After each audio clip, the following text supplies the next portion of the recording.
The wind blew southward through the knotted forests, over shimmering plains and towards lands unexplored. This wind, it was not the ending.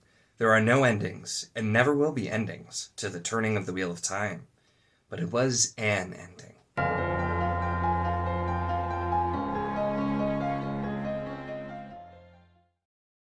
Hello and welcome to my channel. In this video, yes, it is finally time. We are going to be talking about A Memory of Light, the final book in the Wheel of Time. Oh, and that, just the final words at the end, always just gets me.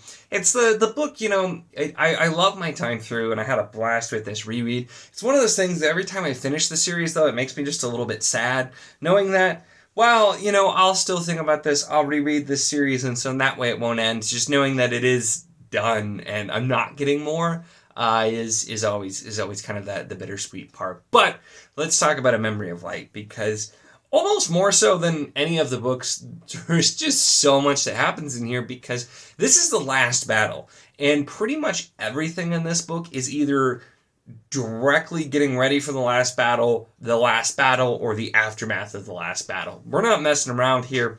There is so much to happen, so many plot lines to go through, to wrap up, and to do, and that's what's happening here. And so that's kind of what we'll talk about here first, is just this does so many things that you're not really necessarily expecting to happen. And, you know, we start off with the sack of Camelin, and I do, it's such a great, the way it's done too, the device of the letter from Verum that was warning Matt that the attack was going to come, because she just assumed there's no way he's going to not open the letter, and he actually doesn't. And so because of that crisis can't be averted. And it's not like, you know, they just come in and they solve things. It's no, like the city falls completely. It's a big plot point where that's one of the battlefields that they have to try to control to keep Trollocs from just pouring southward or coming up behind their armies in the north from there. And that kind of, I feel like, sets the tone really early that, like, this is serious. This is a huge thing. People are going to die. Things are going to go wrong. And we really continue to get that with the story. We do have a lot of character deaths, some that are very central characters, some that are more side characters. But still, there are points where it's happening very quickly. We're having a lot of characters face their end. Of course, we have some really big ones, too.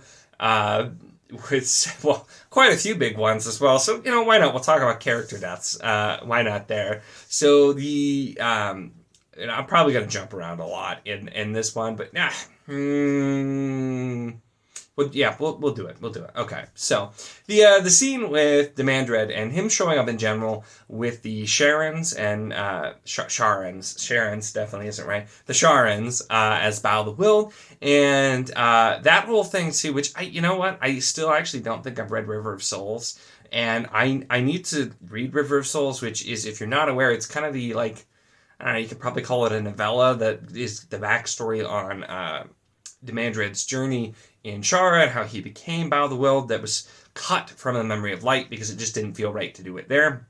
It was in the original Unfettered collection, which I've been trying to get my hands on for years. I kept telling myself I'd wait till I got it, but I think secretly I don't want to go out and read it, because then I'll know I really don't have anything else. So maybe that's why. But so that background there, it makes a lot of sense, and it's cool to finally see what Demandred's been doing, and the fact that he really was out there amassing all of these armies, and really he's the kind of the key person for the Shadow on that side. Because you have Taim, who has been turning Ashaman and other channelers to have new Dreadlords, but the Sharons make up both channelers and huge armies, and are really a huge part of it. And so it's kind of finally seeing where he's been, because he's been in the shadows for so long. There's all the thoughts, everybody was assuming for a long time that he was Mazrim Taim, and which probably was at some point, but it was changed, is basically what we've come to understand with that. But having it there, kind of doing he recruited him, is aware of it, but he was off there. It makes sense, and it plays up more on him being, like, very close to, like, could have been the dragon, right? Being very close to Lews Therin in everything, and that he even goes and fulfills these other prophecies. Now, I still have some controversial ideas with that, because with the way A Memory of Light ends, with Rand lighting the pipe, and I know other people have talked about this to death, but the way he does it, the fact that the Sharans had a prophecy that involves weaves that they can't see, and Rand can just do that without using the true power, makes me feel like, in my head, at least my headcanon is always that maybe there's something he was supposed to do after the last battle. And I can accept that I'm technically wrong because it's not the answer, and it's supposed to specifically be for Demand Dread, but it just felt odd that was what was set up. So that's one of those things that I still maintain. But getting to see him and then kind of his rage, and I do like how he just assumes it must be Rand and or aka Lews Therin that's leading the battle because nobody else can have the skill, but it's really Mat, which is always fun. And just seeing Mat in charge of the armies as well is pretty great, and all of his the crazy things he's doing and trying to beat the odds, and just seeing him in his element like that is always enjoyable. What I was trying to get to is the sword fights, because we start with Gawain going in with the Nightshade and trying to kill him with that, and the kind of that fight and seeing it, and then we have Galad going in and fighting and also being killed, and then we have of course Lan showing up at the end. No talking, just destroying, and kind of reinforces the whole thing. It's a little on the nose at a couple of points with like the talking about the sword like being an extension, and no, it's like you have to be the sword and that kind of thing. But it's themes and elements that have been set up and talked about for so long. So just kind of seeing Lan go in there and just behead Demand Dread, total badass moves, is something that I really, really love. You see a lot of other characters, of course, also dying, including a lot of Aes Sedai. And just other characters, soldiers, people like that as well. So a lot of that going around, which once again makes a lot of sense. It is the last battle. And then, of course, Egwene being the big one who sacrifices herself basically with using the crystal weave to like counteract the balefire that's destroying the pattern, which I also think fits with her character arc as well. She was pushed into her position of power, but then really was doing all she could to be the best, to lead them through, and all she was really thinking about was having the tower strong for the last battle. And she accomplished that and still did just an amazing thing nobody would have thought possible, even with her death. So I think also works out well with Egwene, and it makes it so that too I don't have to think about like, is she going to mess it up, because she was an iffy character for a long time, so I don't have to worry about her messing it up. I love the way her arc had really like gotten to the climax, and then having this end I thought worked super, super well. But so those are some things there.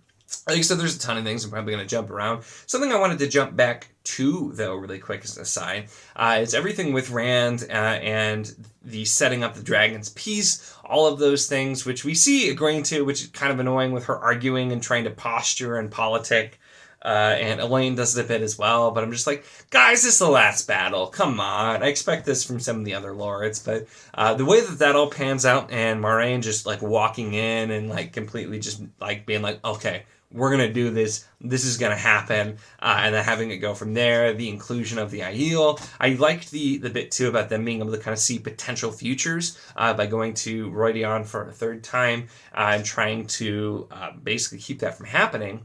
You get with those potential futures, too, because, yes, this is another tangent. You get with those potential futures, too, some looks into the future with how the world progresses, and you see things like rifles and vehicles and things like that are being invented. And it's just, even though it's these little tidbits, it's just kind of interesting to see those bits and have those little bits and see how things might be in the future, in this world as well. So it still gives you those things to think about, which progress technologically is something that you see throughout too. And it's a lot of people think of Wheel of Time as kind of like a medieval fantasy because, swords, bows and arrows, that kind of thing. But it's really a lot more advanced than that to begin with. It's just that they have the one power, and so they've not had to develop certain technologies. And Jordan himself said, think more Renaissance with no gunpowder, basically. And so that's something that to see as well. Like, you have clocks, you have other things. During the time we see the story, steam wagons are invented. I also really like how that started as this like tiny thing, like steam web, what the heck is this? And then throughout the story, more and more, you start to actually see them in use, like meaning it's become successful. It's a thing that people are actually using, and is slowly starting to be used instead of just horse-drawn carriages. And so you literally see the progress before your eyes, which is also something I feel like you don't get a ton in a lot of fantasy stories. And it's not the focus, but it's definitely there, so something that I enjoy. But Rand, so with all of this, the politicking and just trying to get through, you of course have the scene where he goes down to Abu Dar to talk to Tuon, the Empress, or Fortuna, I should say, because she'd be really mad and correct me if I said Tuon, you know.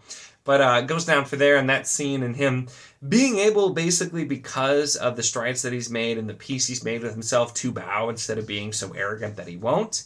And just being able to do that, but also it's the growth of everything around him. Now, we've seen him have this effect just by being around. It's kind of the reverse of what was happening before things were spoiling, where like he's providing balance. There's so much darkness that he's providing the balance to bring things into a positive light and causing things to grow or turn green.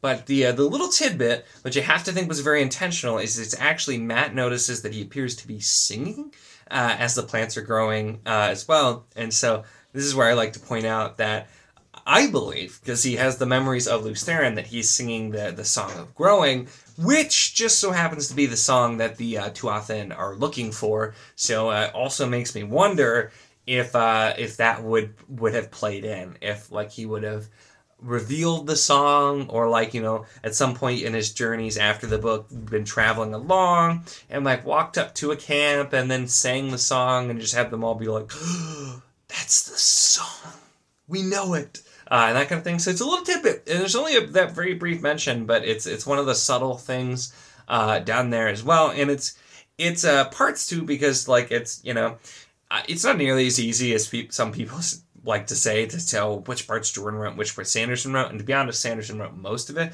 There are some very Sanderson parts for sure, but that part at least, Sanderson tends to write a little less, with a little less subtlety than Jordan did in a lot of ways. So some things he'll write in a similar way, but he'll just be a lot more open about it and a lot less subtle, which makes it feel really different, which is a big thing with Matt.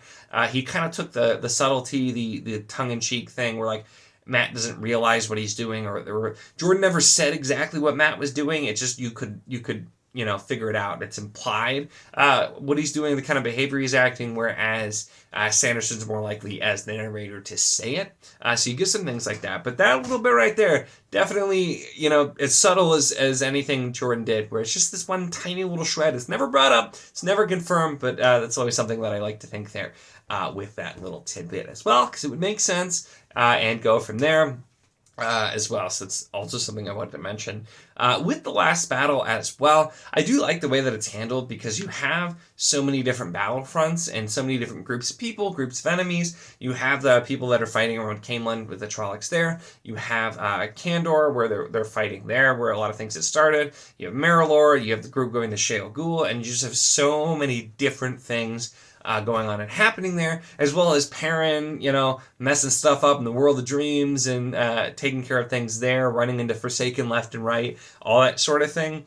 And I love the strategy that we have Grendel doing, where she's through the World of Dreams, she's going in and compulsing the great leaders basically in their sleep to make them mess up the battle plans and do it in ways that are convincing. And it's such a smart tactic, because really, how do you fight that? It does work, you know, doubly well, because then it lets the whole thing be put into Matt's hands, which, you know, is kind of what you want anyway. But having it work out like that is just such a smart tactic. And it's something I like too, as well as with the whole last battle. At no point does it feel like, you know, yeah, it'll be fine, we're just going to win, you know, we have to win. It's very much, it feels real, it feels contested, and although obviously the light does prevail, it's not without heavy cost. And the character deaths, the sheer amount of people who die, the things that go wrong, all of this really makes you feel that as well. So I love that, despite the Wheel of Time, and I feel like the Wheel of Time's always had stakes, but it's also always been one of those series where you know no main character is going to die, and so finally having the last battle being that nobody's really safe here, I think worked really well and made quite a lot of sense also.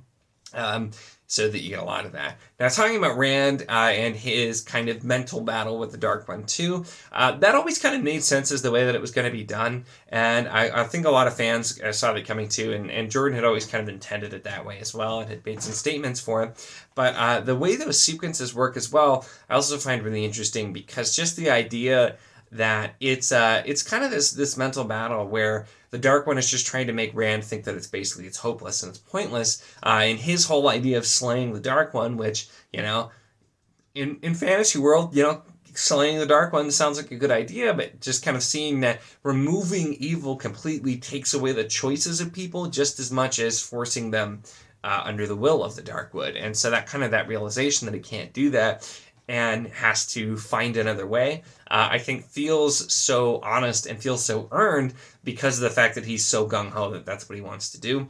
I also do really, really love the way that Calendor is used and the whole plan there, because as is actually pointed out in these last couple of books is why is Calendor so important? Because Calendor's used in the early books. It's obviously a huge part of book 3, and then it's used in, I think, book 5 maybe, but then it's not really talked about much or used again, and so it's like, oh, did we just forget about this? But no, it did have a point, and kind of all the questions there, which was set up with like, why is this in the prophecies, why not the access key for the Chosen Call, which are so much more powerful, because it wasn't fully just the fact that it's powerful that was important there, but the fact that it actually can be used for the true power as well, and also the fact that it has a flaw that allows a woman to take over basically with a force link and use that. And so the whole idea of using all 3 powers, saidin, saidar, and the true power, to create this new seal, kind of buffering it off with the true power, and then having the combination of saidin and saidar close it completely, I thought was really creative, and I like the way that worked, and that kind of final trick as well, in order to finally lock the Dark One away.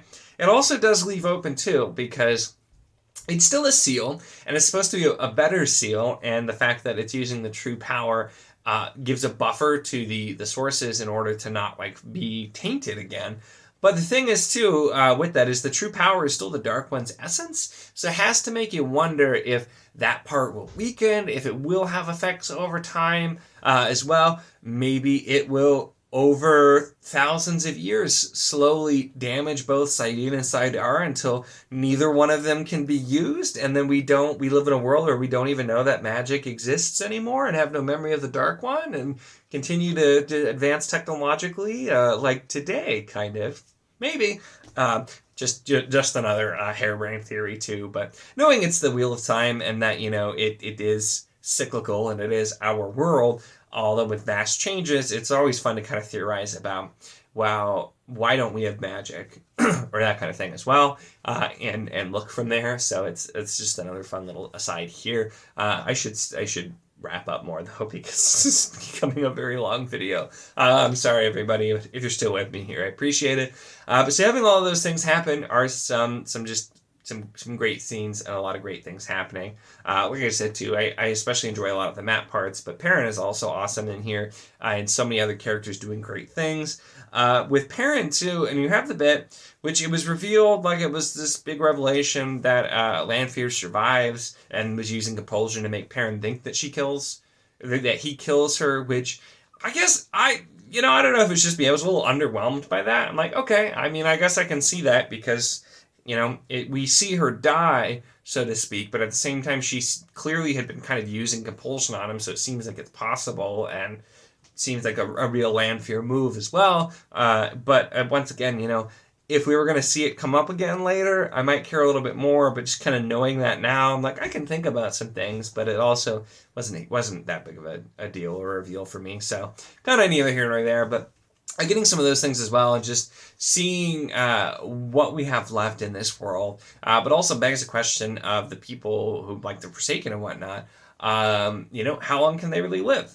Because channelers can live a long time, but they're not really immortal. They're not, tied to the Dark One anymore either. So interesting to think about those things also as well. Kind of go from there.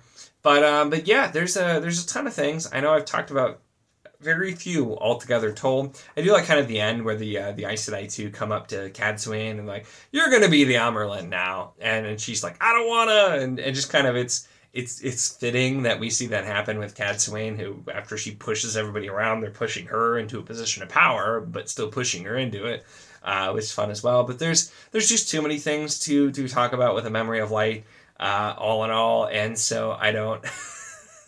I probably should just wrap it up here, but let me know if you would like to have, because I thought about doing a like a live show, just full spoiler for the whole series, talk about things, any topic anybody brings up about the Wheel of Time, 'cause that sounds fun to me, but I don't know if this sounds fun to any of you if you're even still watching after 20 plus minutes of me blathering about A Memory of Light. But anyway, let me know. I'm just going to cut it here. There's a million things I could talk about, but I don't want this video to get even longer. So make sure to give the video a like if you enjoyed it. Check the link in the description, as always, for the Wizardly Do a Discord if you want to chat books, whether this book, other books, any books, really anything at all. It is a lot of fun, and we'd love to have you. And, of course, if you enjoy my content, make sure to subscribe.